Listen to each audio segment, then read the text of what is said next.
Perbadanan Kemajuan Ekonomi Negeri Johor atau PKENJ mencatat keuntungan bersih sebelum disatukan RM71.5 juta tahun lalu. Menteri Besar Johor Tan Sri Muhyiddin Mohamad Yassin berkata, ini adalah peningkatan 29.3% berbanding keuntungan pada tahun 1987 iaitu RM55.3 juta. Tan Sri Muhyiddin berkata demikian di majlis menandatangani perjanjian pinjaman berjangka kadar tetap RM50 juta antara PKENJ dan Malayan Banking Berhad. Beliau berkata keuntungan itu adalah yang terbesar pernah dicatat sejak PKENJ mula beroperasi pada tahun 1970. Katanya tahun lalu PKENJ menjual 141 hektar tanah perindustrian. Menurutnya ini adalah peningkatan lebih 379% berbanding tahun 1987. Tan Sri Muhyiddin berkata kawasan perindustrian PKENJ hari ini menampung lebih 500 kilang yang mempunyai modal berbayar lebih 1,1 ribu juta ringgit. Beliau berkata kilang-kilang ini boleh menyediakan lebih 31,000 peluang pekerjaan. Dalam bulan Mac yang lalu, misalnya Kerajaan Negeri serta PKENJ telah pun mengadakan misi pelaburan ke Jepun dan Korea Selatan. Dan hasil daripada langkah ini, pada keseluruhannya Negeri Johor Darul Takzim akan menerima pelaburan sejumlah 423 juta ringgit melalui beberapa buah syarikat yang seterusnya dijangka akan dapat memberikan peluang-peluang pekerjaan seramai 1,800 orang. Katanya PKENJ juga terbabit dalam projek pembinaan semula Johor Baru. Menurutnya, pembinaan Plaza Kota Raya Johor Baru membabitkan kompleks membeli belah, ruang pejabat serta sebuah hotel bertaraf 4 bintang. Mengenai pinjaman berjangka 50 juta ringgit ini, Tan Sri Muhyiddin berkata jumlah itu akan digabungkan dengan tabung PKENJ yang sedia ada. Katanya pinjaman ini akan digunakan untuk mengembangkan pelaburan perbadanan itu. Antaranya di sektor peladangan, akuakultur dan pelancongan. Pinjaman ini ditandatangani oleh Naib Pengerusi Malayan Banking Berhad, Datuk Richard Ho. Sementara PKENJ diwakili oleh Tan Sri Muhyiddin dan Pengarah Kerja Perbadanan, Datuk Muhammad Ali Haji Hashim. Sukan Malaysia atau SUKMA akan dibuka penyertaan kepada negara jiran. Sebagai permulaan, Brunei Darussalam menjadi negara jemputan pertama pada masa ke-6 di Pahang Jun ini. SUKMA juga sudah bersedia jika negara jiran lain seperti Thailand dan Singapura berminat menyertainya. Mesyuarat Jawatan Kuasa Tertinggi SUKMA 1996 petang tadi menerima penyertaan Brunei sebagai kontijen jemputan. Selain Brunei, Tamasya Dwi tahunan yang bermula 1 hingga 10 Jun ini akan turut disertai kontijen Majlis Sukan Sekolah-Sekolah Malaysia MSSM dan Wilayah Persekutuan Labuan. Menteri Belia dan Sukan Tan Sri Muhyiddin Yassin yang mempengerusikan mesyuarat ini berkata keputusan menerima penyertaan Brunei berdasarkan semangat setia kawan. Beliau menambah pihaknya akan mengkaji cadangan membuka penyertaan kepada negara jiran yang lain. Sebagai suatu usaha untuk orang kata mengeratkan hubungan negara jiran dengan kita lah. Sebab itu kita putuskan jemput Brunei dan mereka pun telah sebelum ini menyuarakan hasrat untuk menggunakan SUKMA sebagai suatu tempat di mana mereka dapat juga expose para atlet mereka. Sementara itu, Majlis Sukan Sekolah-Sekolah Malaysia berjanji untuk memberi keutamaan kepada atlet mewakili negeri masing-masing. SUKMA ke-6 di Pahang yang menelan belanja 12 juta ringgit ini dijangka disertai 9,000 atlet dan pegawai.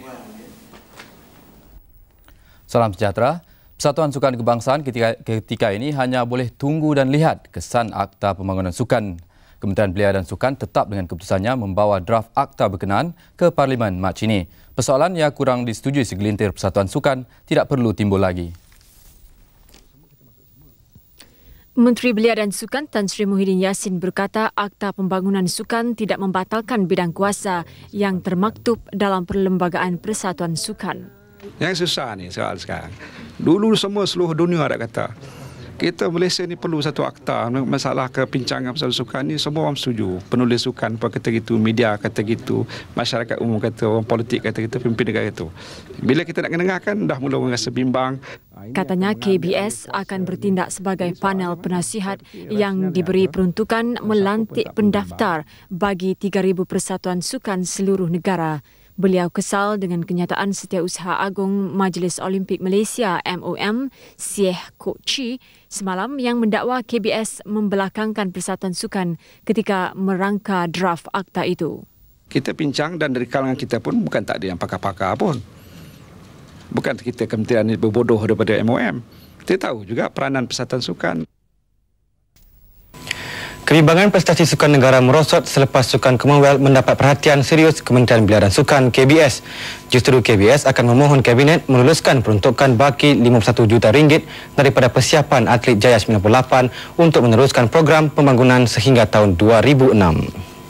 Tahun 2006 tu Sukan Commonwealth ibarat pemangkin kepada kecemerlangan atlet negara selepas ini.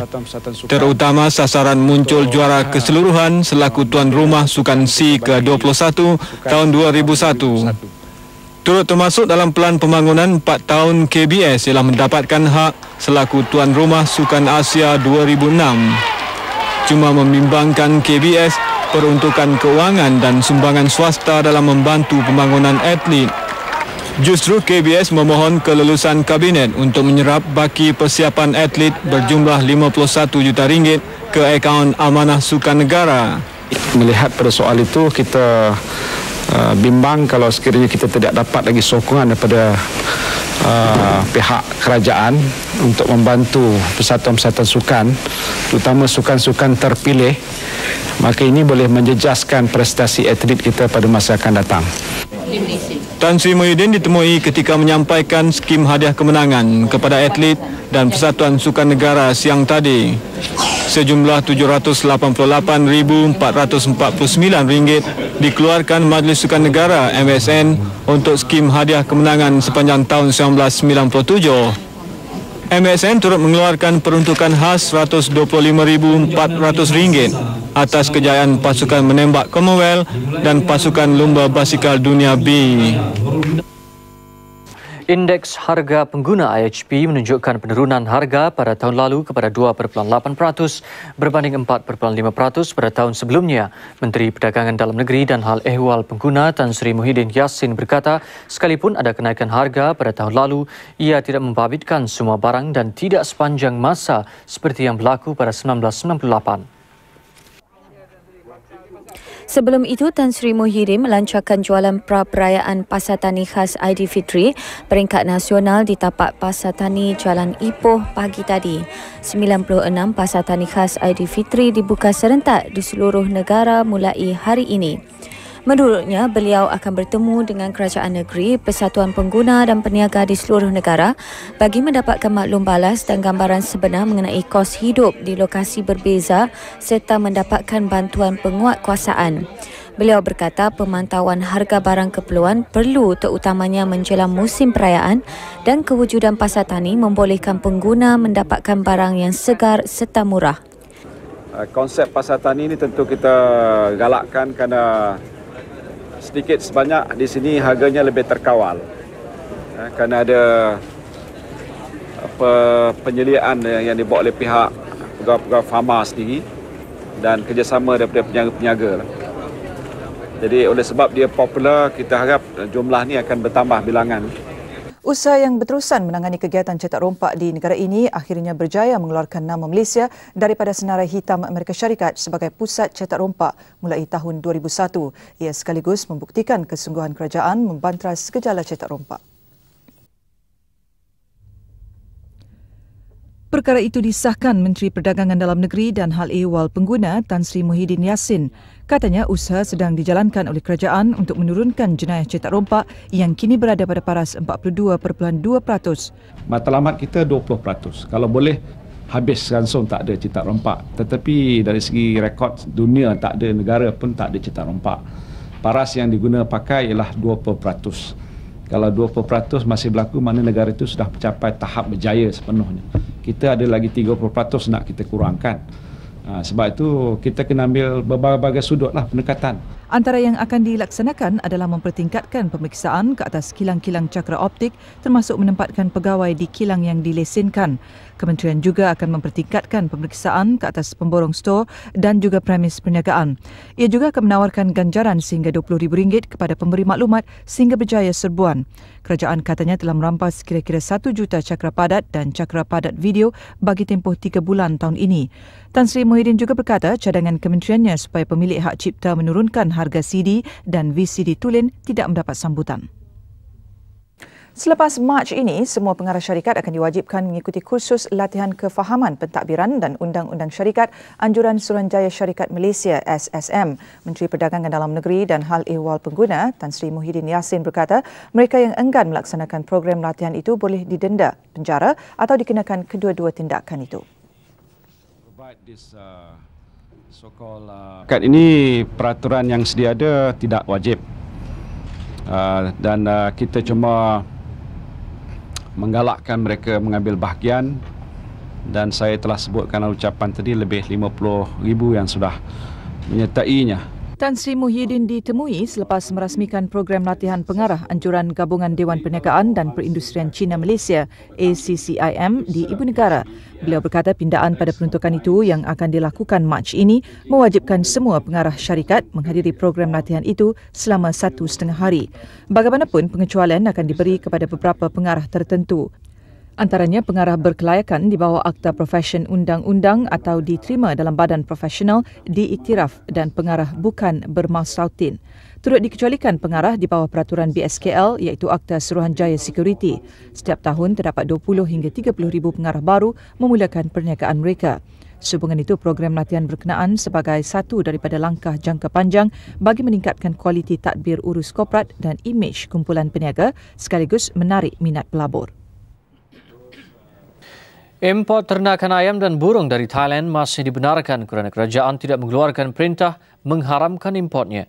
Menteri Pertanian Tan Sri Muhyiddin Yassin menjelaskan demikian ketika mengulas laporan media mengenai perintah larangan import ternakan itu dari beberapa negara jiran. Pasal tak ada lagi kes itu berlaku di Thailand. Itu saya nak jelaskan. Semalam kata saya dah buat keputusan. Tak ada, kita sebut lain. Negara jiran maksud macam Vietnam tu jiran jugalah. Itu kita dah ban, tak boleh masuk. Korea, Jepun yang mana sudah berlaku, kita tak masuk. Tapi Thailand belum ada lagi kenyataan rasmi dari pihak sana sudah ada penyakit itu. Walau bagaimanapun, langkah berjaga-jaga mengelakkan wabak itu sampai ke negara ini sememangnya sedang diambil terutama pihak yang berurusan dengan ternakan ayam.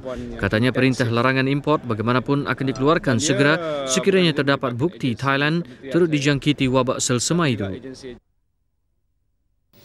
Kabinet Rakyat, itu kesimpulan terbaik mengenai anggota Jemaah Menteri yang menurut Perdana Menteri dilantik dengan mengambil kira keyakinan dan kepercayaan rakyat.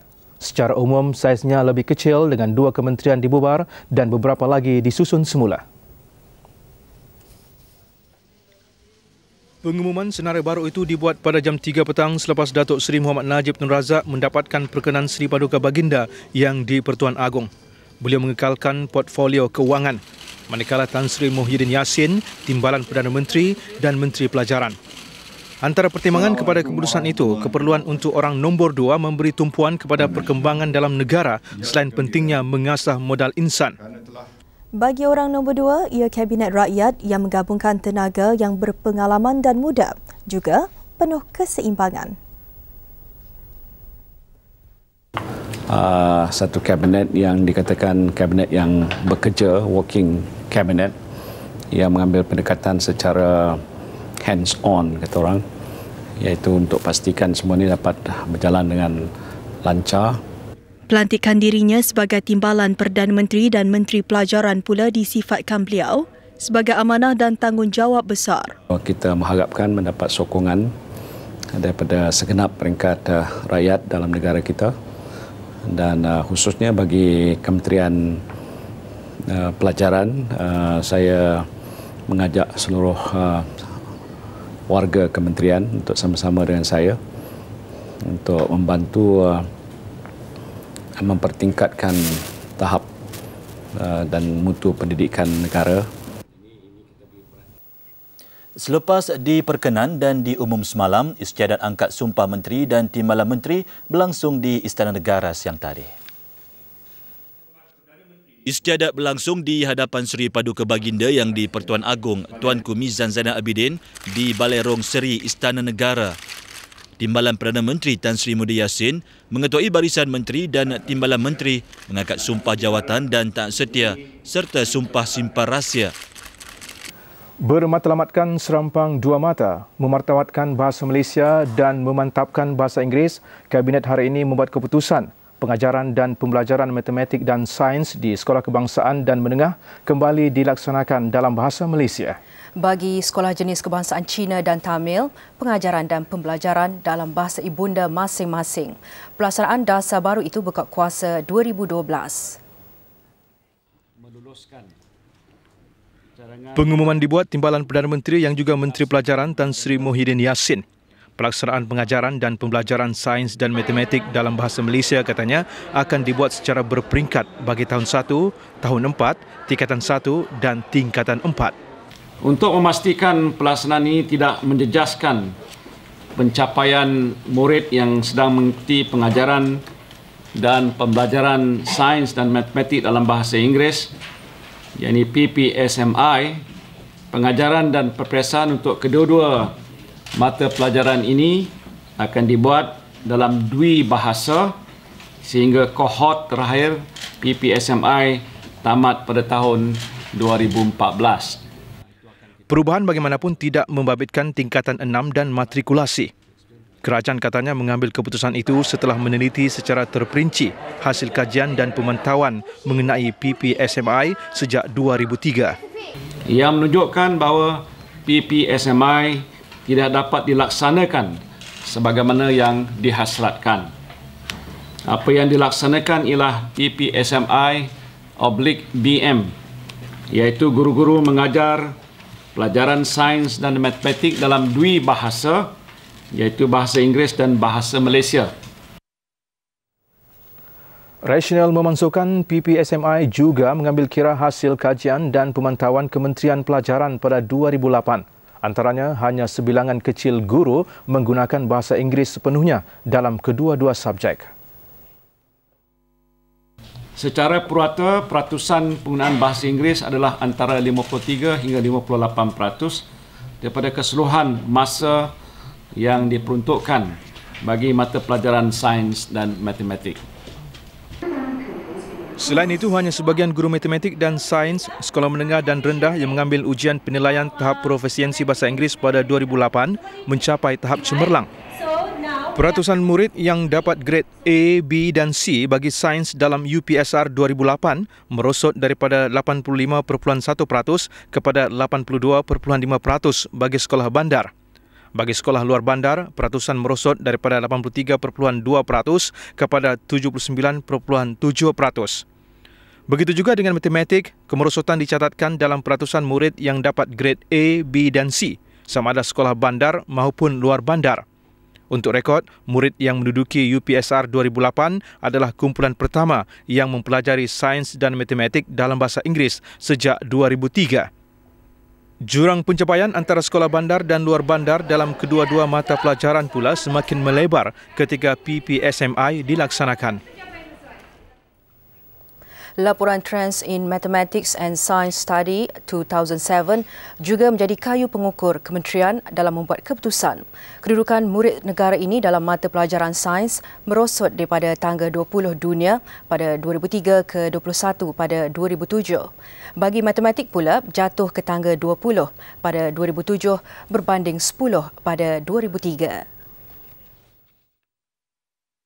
Kajian universiti tempatan pula mendapati tahap peningkatan penguasaan bahasa Inggeris murid adalah nominal, iaitu tidak lebih 3% sepanjang pelaksanaan PPSMI. Tahap penguasaan bahasa Inggeris di kalangan murid, utamanya di luar bandar, masih rendah, menyebabkan mereka sukar untuk memahami pengajaran matematik dan sains dalam bahasa Inggeris. Berdasarkan pengamatan itu, kerajaan yakin sains dan matematik perlu diajar dalam bahasa yang mudah difahami, iaitu bahasa Malaysia di sekolah rendah. bahasa Cina di SJKC dan Tamil di SJKT. Tekad untuk memartabatkan bahasa Malaysia pula akan dilakukan melalui transformasi kurikulum di sekolah rendah dan menengah. Fokus kepada penguasaan asas kemahiran berbahasa melalui pendekatan modular yang bersepadu, seimbang dan holistik. Pendekatan didik hibur dan apresiasi bahasa diberi penekanan dalam kurikulum BM sekolah rendah.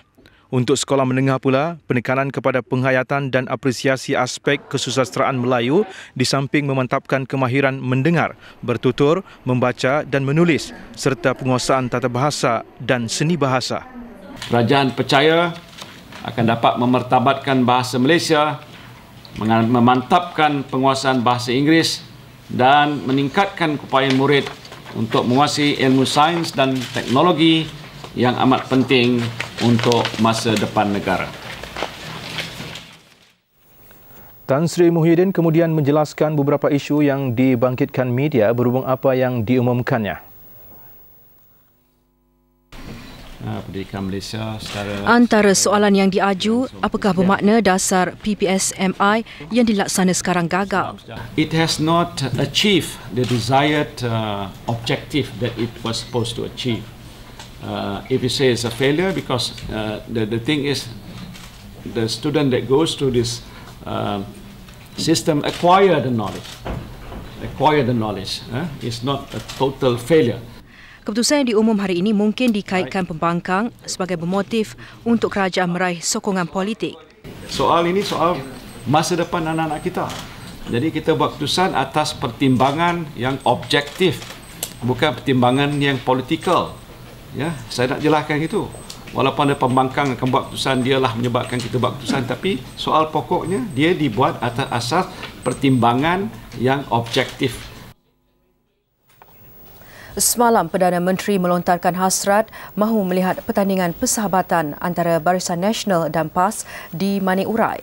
Dan hari ini hasrat itu mula diterjemah jentera parti di lokasi. Lebih manis salam persahabatan yang dihulur Datuk Seri Mohamad Najib Tun Razak itu turut disambut PAS. Petang tadi, Timbalan Perdana Menteri Tan Sri Muhyiddin Yassin tiba di Manik Urai untuk menyambung tugas mengetuai jentera kempen Barisan Nasional. Mengulas saranan kempen mesra, beliau juga berharap semua pihak turut mematuhi undang-undang pilihan raya.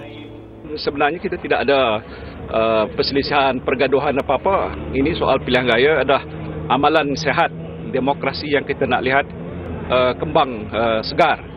Dan atas dasar itu, nasihat Perdana Menteri itu adalah satu yang cukup baik dan kita nak supaya semua nasihat pihak akan bekerjasama dengan pihak keselamatan dan sebagainya, dan jangan ada satu orang kata taktik kempen yang boleh menyebabkan rakyat rasa terganggu dan tergugat. Penting dari sisi soal keselamatan. Penjelasan berikut pula dituntut Timbalan Perdana Menteri daripada syarikat insurans. Banyak kes yang disebutkan mati atas sebab H1N1 pun bukan kerana H1N1 per se. Dia ada dia punya penyakit-penyakit kronik yang lain. Jadi saya percaya mungkin syarikat insurans boleh memberi penjelasan kenapa, adakah ini wajar, kerana mereka tertakluk kepada undang-undang insurans dan juga perjanjian yang biasa dibuat di antara pihak syarikat insurans dengan pemilik-pemilik insurans. Keadaan ekonomi negara mula menunjukkan petanda baik walaupun belum berada dalam keadaan yang benar-benar selesa. Timbalan Perdana Menteri Tan Sri Muhyiddin Yassin yakin dengan usaha yang dilakukan kerajaan sekarang, ekonomi negara dijangka dapat pulih sepenuhnya menjelang 2010. Kita ambil langkah yang berani, kita sudah mulakan dan sedikit sebanyak sudah ada petanda-petanda ekonomi kita sudah mula bertambah baik, walaupun belum lagi boleh kita rasa selesa. Seumpama pada suku yang lepas, dia punya pertumbuhan masih lagi minus 4 hingga 5%. Tetapi kita harap dengan usaha yang kita sedang buat, ekonominya akan bertambah baik pada awal tahun 2010.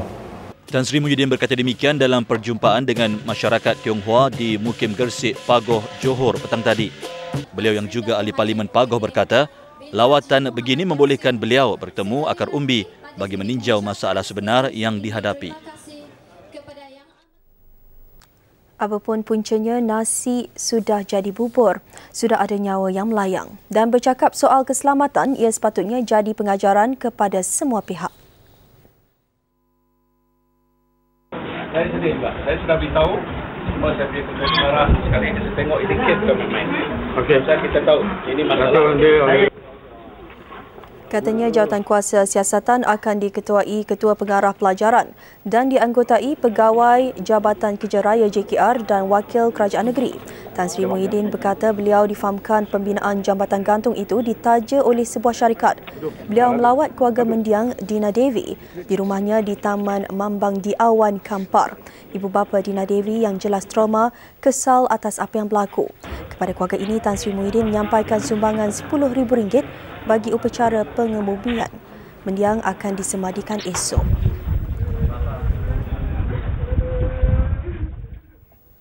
Komuniti perniagaan Cina digesa menjalin usaha-sama membangunkan Malaysia dan membuat pelaburan domestik. Jelas timbalan Perdana Menteri Tan Sri Muhyiddin Yassin, jalinan kerjasama boleh dilakukan dengan syarikat berkaitan kerajaan GLC dan peniaga Bumiputra. For a long time, our local Chinese businessmen have been our main domestic investors. And it would be safe to say that without them, Malaysia wouldn't be where it is today. However, increasingly over the last 10 years or so, more and more domestic investments have been undertaken by government-linked companies.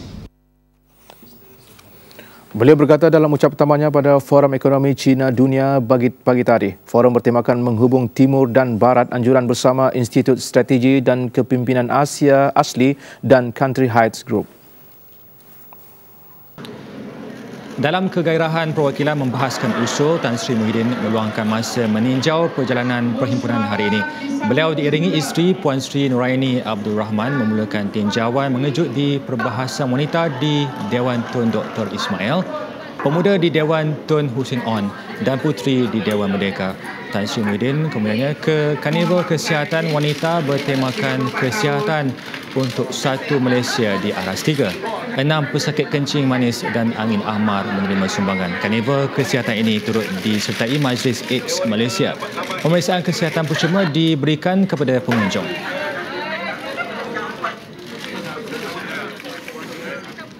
Bekas Perdana Menteri Tun Dr. Mahathir Mohamad yang kini menerima rawatan di Institut Jantung Negara IJN beransur pulih dan berada dalam keadaan baik. Menurut kenyataan yang dikeluarkan, pasukan perubatan yang merawat beliau berpuas hati dengan perkembangannya setakat ini. Tun Dr. Mahathir telah ditempatkan di wad biasa dan menjalani rawatan fisioterapi dan senaman. Buat masa ini, hanya ahli keluarga terdekat dibenarkan melawat beliau. Semalam, Timbalan Perdana Menteri Tan Sri Muhyiddin Yassin sempat meluangkan masa melawat beliau di IJN. Tun Dr. Mahathir, 88 tahun, dimasukkan ke IJN Isnin lalu akibat jangkitan dada.